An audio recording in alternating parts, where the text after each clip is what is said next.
नमस्कार मंडळी. इतिहासाच्या पाऊलखुणा आणि आठवणींच्या या नवीन प्रवासात मुक्काम पोस्ट पुरंदरच्या एका नवीन एपिसोडमध्ये मी शेखर टिळेकर आपलं सहर्ष स्वागत करतो.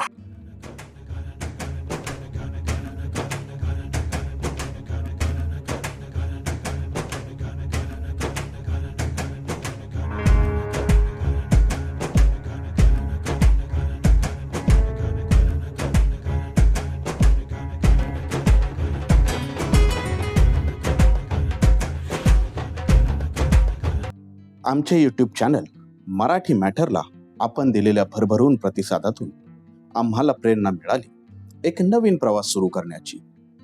मुक्काम पोस्ट पुरंदर. हो, पुरंदरशी नातं सांगणारं आपलं मराठी चॅनल.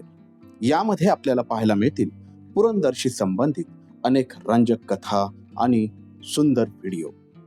तर सबस्क्राईब करायला विसरू नका. आपले मुक्काम पोस्ट पुरंदर. वीरांची, देवांची, संतांची परमपावन भूमी म्हणजे आमचे ब्रह्मपुरी सासवड. आणि आज आपण उभे आहोत सासवडचे ग्रामदैवत श्री काळ भैरवनाथ मंदिरासमोर. सासवडचे ग्रामदैवत श्री काळ भैरवनाथ मंदिर ऐतिहासिकदृष्ट्या महत्त्वाचे आहे. या मंदिराचे बांधकाम पेशव्यांच्या काळात तर बाजूच्या तटबंदीची बांधणी होळकरांच्या काळात झाल्याचे सांगण्यात येते. तुम्हाला माहिती आहे का, या मंदिरातील भैरवनाथाची मूर्तीची स्थापना केव्हा झाली? या मंदिरात प्रवेश केल्यानंतर समोर दिसणाऱ्या भल्या मोठ्या घंटेचा इतिहास तुम्ही जाणता का? या मंदिराच्या समोर असणाऱ्या शिंदेंचा वाडा भैरवनाथाचे माहेरघर का मानला जातो? मंदिरातील नवग्रहांची स्थापना कधी करण्यात आली? या आणि इतर अनेक प्रश्नांची उत्तरे जर नाही असतील तर हा व्हिडिओ तुमच्यासाठी. चला तर मग जाणून घेऊयात आपले ग्रामदैवत श्री भैरवनाथाच्या या सुंदर मंदिराची कथा. या दक्षिणमुखी ऐतिहासिक मंदिराचे काम पहिले पेशवे श्रीमंत बाळाजी विश्वनाथ भट आणि दुसरे पेशवे श्रीमंत बाजीराव यांच्या काळात झाले. सन 1708 मध्ये अंबाजी पंत पुरंदरे यांचा ऐतिहासिक वाडा बांधल्यानंतर सासवडची वस्ती या वाड्याभोवती विस्तारली. सासवडचे ग्रामदैवत गिरमेआळी येथील जुना भैरोबा येथून सध्याच्या ठिकाणी आले. जुन्या भैरोबाची मूर्तीही सध्याच्या मंदिरात पाहायला मिळते.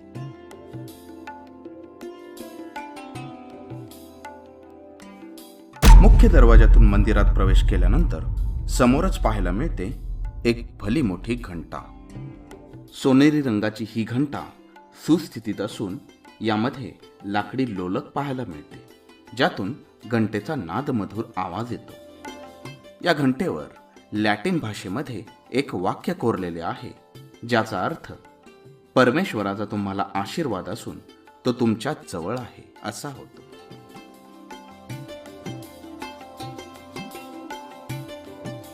पुढे काचेचे भले मोठे झुंबर मन वेधून घेते आणि समोरच पाहायला मिळते नव्याने रचना केलेले काळ्या दगडी भिंतीचा मुलामा दिलेले भैरवनाथाचे मुख्य मंदिर. सासवडचे ग्रामस्थ आणि काळ भैरवनाथ मंदिराचे सदस्य यांच्या सहकार्यातून या मंदिराचे सध्याचे नवीन रूप आपल्याला पाहायला मिळते.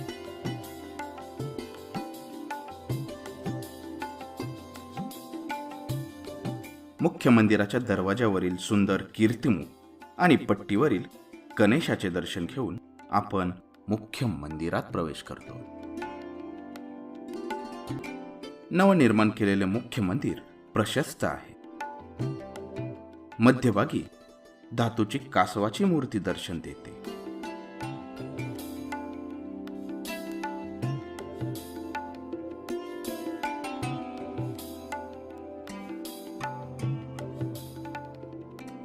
मंदिराच्या छताचे नक्षीकाम आणि रंगछटा डोळ्यांना आनंद देतात.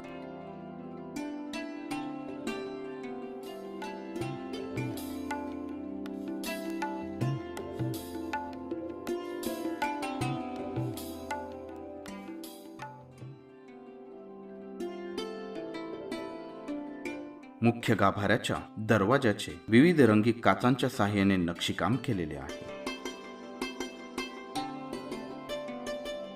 येथे आम्हाला भेटले मंदिराचे पुजारी श्री भैरवकर काका. सासवडमध्ये राहणारी भैरवकरांची 10-12 कुटुंबे मंदिराच्या पूजा अर्चेचे काम पाहतात.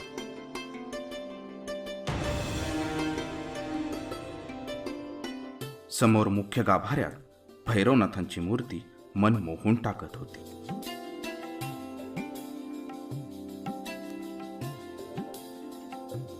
मूर्तीच्या बाजूचे धातूने कोरलेले सुंदर नक्षीकाम डोळे दिपवून टाकत होते.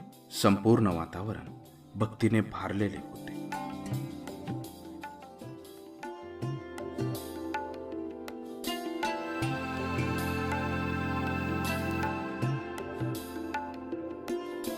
मंदिरात दोन्ही बाजूंना छोटेसे कप्पे पाहायला मिळतात. पूजेसाठीचे साहित्य, देवाच्या अंघोळीसाठी पाणी इत्यादी गोष्टी साठवण्यासाठी या कप्प्यांचा उपयोग होतो.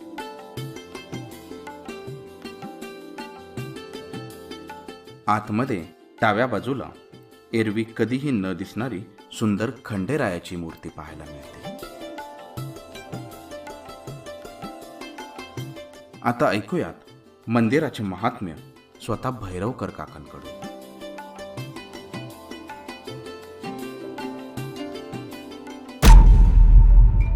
रामदैवत भैरवनाथ मंदिरात आपण आलेलो आहोत आणि या ठिकाणी भैरवनाथांच्या मुख्य गर्भगृहामध्ये आपण आलेलो आहोत आणि या ठिकाणी भैरवनाथांच्या या 3 मूर्ती या ठिकाणी आपण पाहतोय.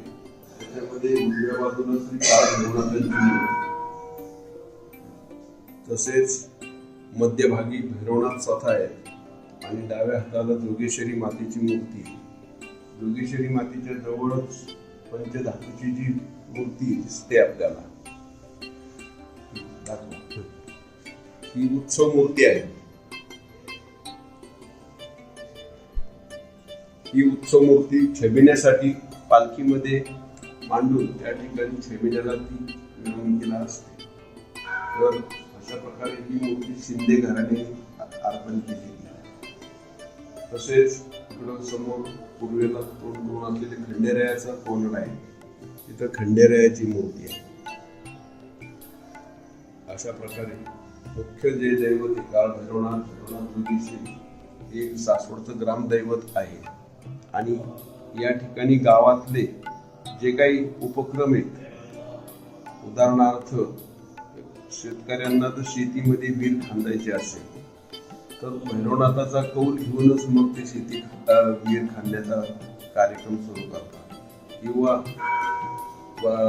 दुष्काळात सारखी परिस्थिती निर्माण झाली तर ग्रामस्थ एकत्र येऊन या ठिकाणी भैरवनाथाला गारणं घालतात आणि हे दुष्काळाचं सावट दूर करून करावं म्हणून काही विशेष पूजा अभिषेक करतात आणि त्याच्यानंतर भैरवनाथाला प्रसाद लावून देवांचा कौल घेण्यात येतो आणि देवाने दिलेल्या कौलाप्रमाणे 8 दिवस 15 दिवसाच्या मुदतीमध्ये त्या ठिकाणी पावसाचं आगमन होऊन सासवड गावावरती आलेलं दुष्काळाचं सावट हे भैरवनाथ आपल्या सामर्थ्याने ते दूर करत असतात.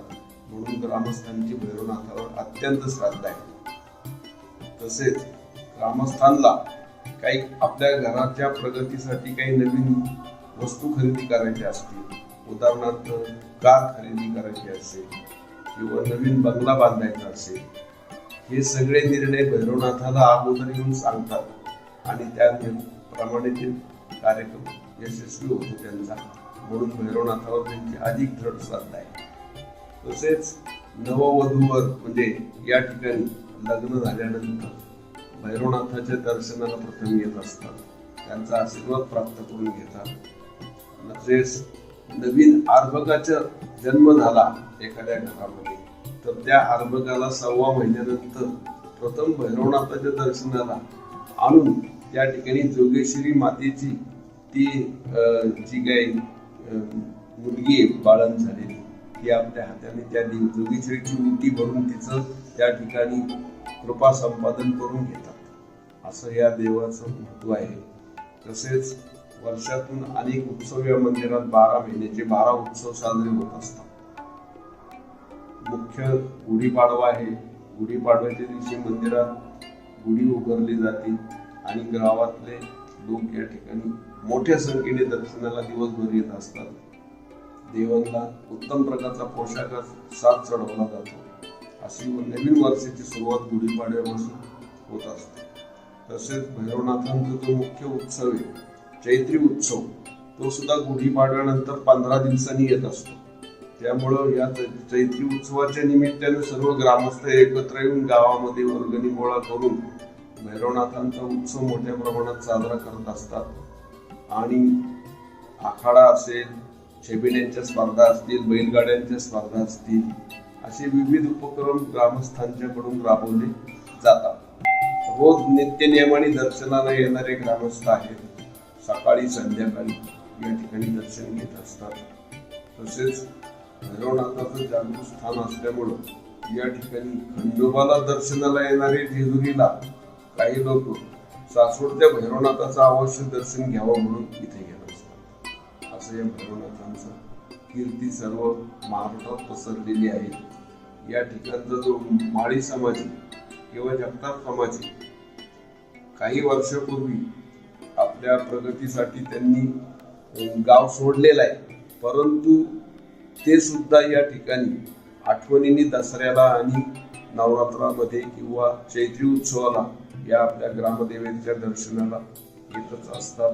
आणि त्या देवाची सेवा म्हणून त्यांना देवाला नवस बोलतात, त्यांची नवस पूर्ण होतात. असं हे देवा सगळ्या ग्रामस्थांना पावणारं गावस्थानावरती त्या ठिकाणी मातृपितृ छत्र असलेलं हे दैवत सगळ्यांना अत्यंत प्रिय आहे.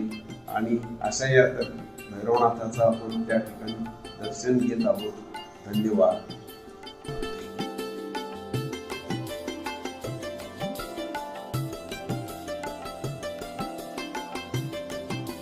मंदिराच्या बाहेरील मोकळ्या पटांगणात 2 दीपमाळा पाहायला मिळतात.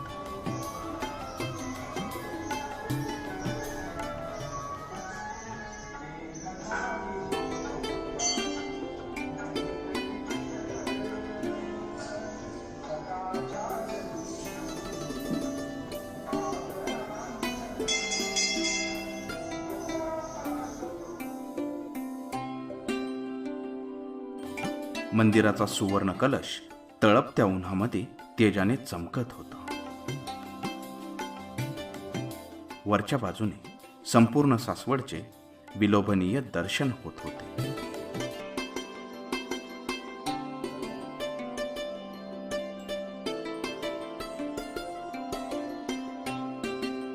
शेजारीच पुरंदरेवाडा दिमाखात उभा आहे.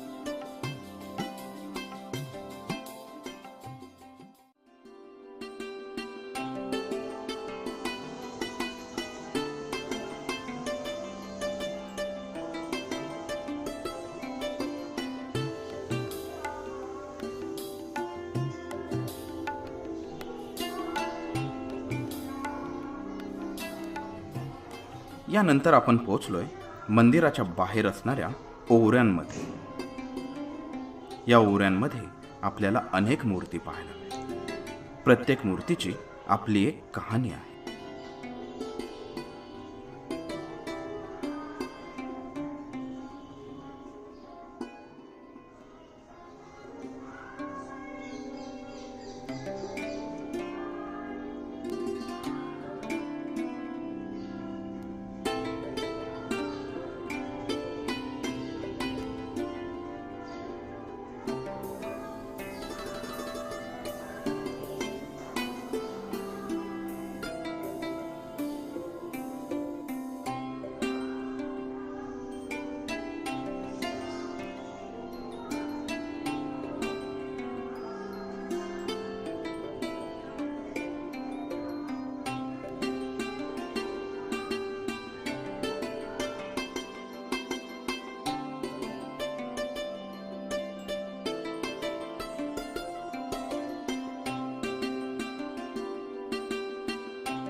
नमस्कार.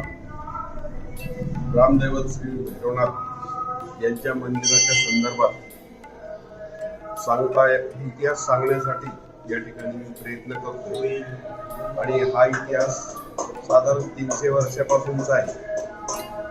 जेव्हा पुरंदरे वाड्याची निर्मिती झाली इसवी सन 1708 अंबाजीपंत पुरंदरे यांनी असा विचार केला की आपला वाडा उभा राहिलाय पण गाव मात्र गिरमियाळीचा जो भाग आहे तिथं जुना भैरवनाथ मंदिर आहे आणि ग्रामवस्ती तिकडच आहे आणि इथं सगळं मोकळं मैदान आहे. तर या मोकळ्या मैदानामध्ये आपण गावाची पुनर्रचना करावी या विचाराने इथल्या जगताप देशमुख पाटील मंडळींचं त्या ठिकाणी सहकार्य घेऊन त्यांनी आपल्या वाड्याच्या भोवताली वाड्याच्या पश्चिमेला ब्राह्मण जगतापाणी याची पुनर्वसन स्थापना केली आणि पूर्वेच्या भागामध्ये सगळा बलुतेदार समाज आणि इतर समाज यांची त्या ठिकाणी वस्ती निर्माण केली आणि ग्रामदैवत भैरवनाथ जे छोट्या लहान प्रमाणामध्ये मंदिर होतं ते या वाड्याच्या शेजारी आपली जागा उपलब्ध करून देऊन या ठिकाणी भैरवनाथाचं आजचं जे मंदिर आहे हे त्या ठिकाणी त्यांनी उभं केलेलं आहे. अर्थात याच्यामध्ये त्यांनी गावातल्या ग्रामस्थांचं सहकार्य घेऊन केलेलं आहे आणि हे ग्रामदैवतच आहे.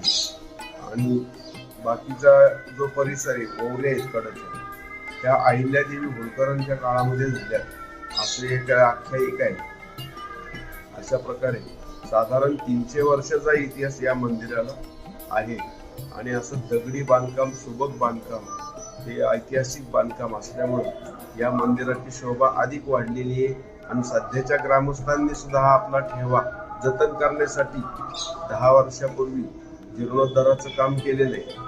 परंतु जुन्या बांधकामाला पुढे धक्का न लावता हा जीर्णोद्धार करण्यात आलेला आहे. मंदिरातल्या मुख्य गाभाऱ्यामध्ये भैरवनाथाची आणि जोगेश्वरीची मूर्ती आहे आणि शेजारीच काळ भैरवनाथांची मूर्ती आहे. तर जेव्हा हे मंदिर निर्माण केलं तेव्हा भैरवनाथाची आणि जोगेश्वरीची नवीन मूर्ती बनवण्यात आलेली होती आणि ती मंदिराच्या मुख्य गाभाऱ्यात बसवण्यात आलेली आहे. तसेच काळ भैरवनाथाची जी प्राचीन मूर्ती ती साधारण 1000 वर्षापूर्वीची असावी आणि ती वटेश्वर कुंडामध्ये पाण्याच्या डोहामध्ये इथल्या पुजाऱ्यांना प्राप्त झाली. ती पण त्या ठिकाणी शेजारी बसवण्यात आलेली आहे. तसेच जुना भैरोबा म्हणून ज्या मूर्ती होत्या गिरमियाळीच्या भागामध्ये अजून सुद्धा ते मंदिर अस्तित्वात तिथं आहे छोट्या प्रमाणात. त्या मूर्ती या ठिकाणी भैरवनाथ जोगेश्वरी स्थापन केलेले आहेत. हे जुना भैरव आहे सासवडचा भैरवनाथ जोगेश्वरी आणि या ठिकाणी एक गोरक्षनाथाची मूर्ती दिसते नवनाथाची. तर हे जे नवनाथ आहेत या मूर्ती सुद्धा या मंदिराच्या इतक्याच जुन्या मूर्ती आहेत आणि हे काशी विश्वनाथाची जी पिंड आहे ही सुद्धा या मंदिराच्या इतकीच जुनी मूर्ती आहे. आणि इकडं या बाजूला तुळजा भवानी असतील दत्त असतील विठोबा रखुमाई असतील या साधारण 1965 नंतर या मूर्ती क्रमाक्रमाने ग्रामस्थांनी बसवलेल्या आहेत. नवीनच सावतामाळी तुकाराम महाराज यांच्या मूर्ती पण स्थापन करण्यात आलेल्या आहेत. आणि खोकलाई म्हणून जी मूर्ती या कोपऱ्यामध्ये आहे खोकलाई ही गजलक्ष्मीच आहे पण तिला खोकलाई स्थानिक भाषेमध्ये म्हटलं गेलेलं आहे. तर ही खोकलाई लोकांच्या नवसाला पावणारी. खोकला जर आला तर या देवीला या ठिकाणी येऊन गाराणं करायचं की माझा खोकला थांबू दे तुला गुळ फुटाणे वगैरे वाहील आणि अजून सुद्धा त्याचा अनुभव लोक ग्रामस्थ घेत असतात. अशी ही मूर्ती जरी छोटी वाटली तरी जागृत देवस्थान. अशा प्रकारे भैरवनाथांबरोबर परिवार देवता सुद्धा या ठिकाणी परिवार देवतांचा एक वेगळा इतिहास या ठिकाणी.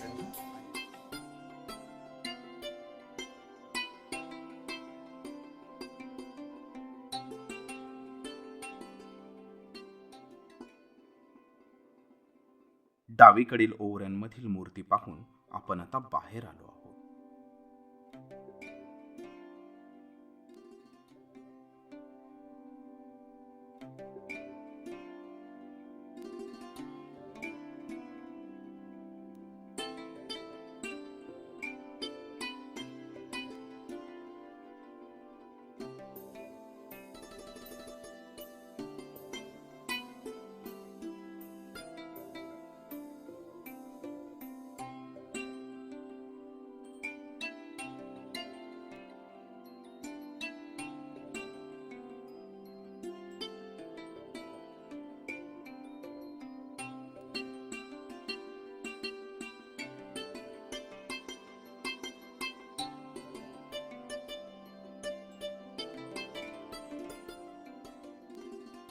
उजवीकडे ओवऱ्यांमध्ये नवग्रहांच्या सुंदर कोरीव मूर्ती पाहायला मिळतात. खूपच कमी ठिकाणी असे नवग्रहांचे मंदिर दिसते.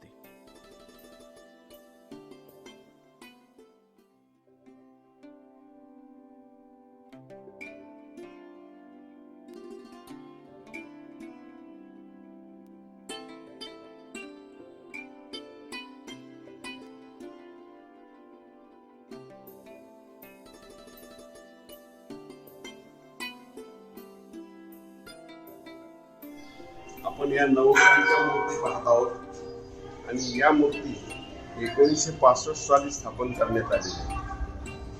तेव्हा या ओवऱ्या जेवणासाठी अशा मोकळ्या ठेवलेल्या होत्या. मग देवळात काही भंडारा वगैरे देवाचे नित्य कार्यक्रम काय असतील त्यासाठी या ओवऱ्या मोकळ्या होत्या. नंतर या मोकळ्या ओवऱ्यामध्ये ग्रामस्थांनी नवग्रहांच्या मूर्तींची स्थापना केली. 1965 साली पंढरपूरवरून या नवग्रहाच्या मूर्ती बनवून घेतलेल्या आहेत आणि त्यांची स्थापना करण्यात आलेली आहे. नवग्रहाच्या मूर्ती या महाराष्ट्रात मोजक्याच ठिकाणी आपल्याला पाहायला मिळतात. पुण्यामध्ये आहेत, पंढरपूरला आहे आणि आपल्या सासवडला सुद्धा आहे. तर लोकांना ज्या ग्रहपीडा असतात त्यासाठी त्या देवतेला वेगळे स्वतंत्र अभिषेक करून त्याची वेगळी उपासना करण्यात यावं लागते. त्याकरता आपल्याकडे नवग्रहाचं मंदिर उपलब्ध नव्हतं. त्यामुळे शनीच्या मंदिरातच त्या देवांचे अभिषेक वगैरे त्यांची नावं घेऊन केली जातात. परंतु या मूर्ती निर्माण झाल्यापासून या ठिकाणी प्रत्येक देवतेची जी उपासना आहे स्वतंत्रपणे भक्तांना आता करता येऊ लागलेली आहे. म्हणून या नवग्रहांच्या मूर्तींचं विशेष महत्त्व आहे.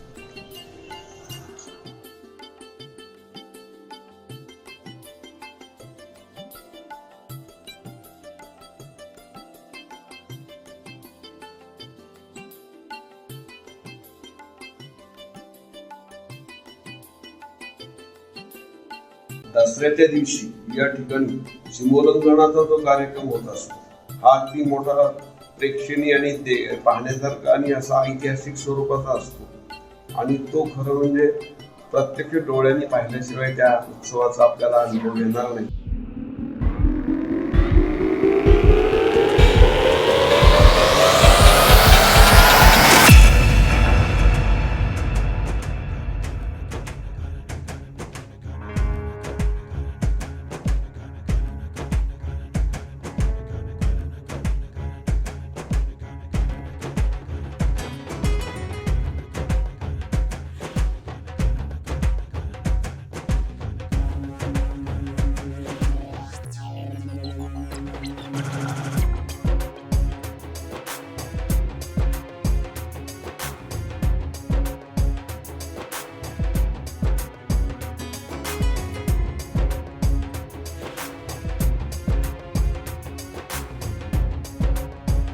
बेधुंद झालेल्या भक्तांनी साजरे केलेले नृत्य पाहताना भान नक्कीच हरकून जाते. सासवडच्या भैरवनाथ मंदिरातील नवरात्रोत्सव पाहण्यासाठी बाहेर राहणारे लोकही आवर्जून गावामध्ये येतात.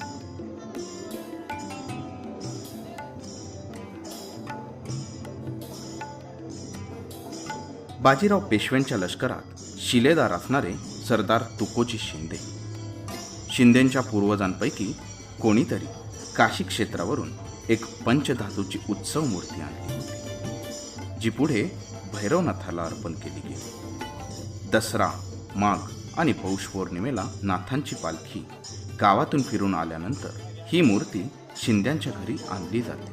त्या ठिकाणी तिची पूजा आणि आरती होऊन मग ती देवळामध्ये जाते. शिंद्यांचे घर हे भैरवनाथाचे माहेर घर मानले जाते. शिंद्यांचा वाडा मंदिराच्या समोर असणाऱ्या भागात धारवडकर हॉस्पिटलच्या बाजूला आहे. नवरात्रामध्ये 10 दिवस या ठिकाणी ग्रामदैवतेची उपासना म्हणून रोज छबिना रात्री निघत असतो आणि देवाला 10 दिवस रोज नवीन नवीन पोशाख चढवले जातात.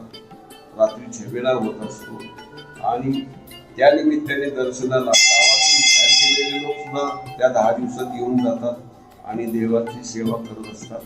देवाला तेल अर्पण करतात. नवरात्रामध्ये हे त्याचं वैशिष्ट्य असतं.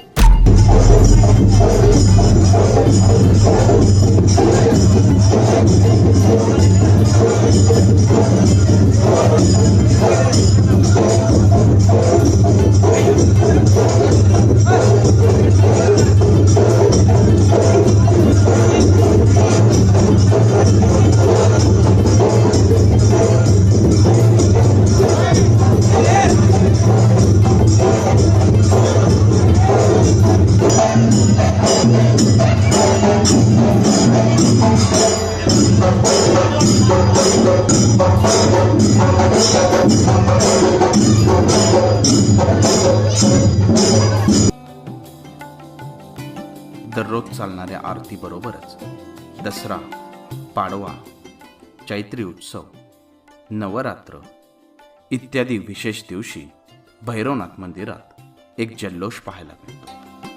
आजही अनेक लोक आपल्या दिवसाची सुरुवात भैरवनाथाच्या आशीर्वादाने करतात. दिवसभरच्या कामाने थकलेला जीव विश्रांतीसाठी भैरवनाथाच्या दर्शनाला आलेला पाहायला मिळतो. असे हे सर्वांचे लाडके सासवडचे ग्रामदैवत काळभैरवनाथ.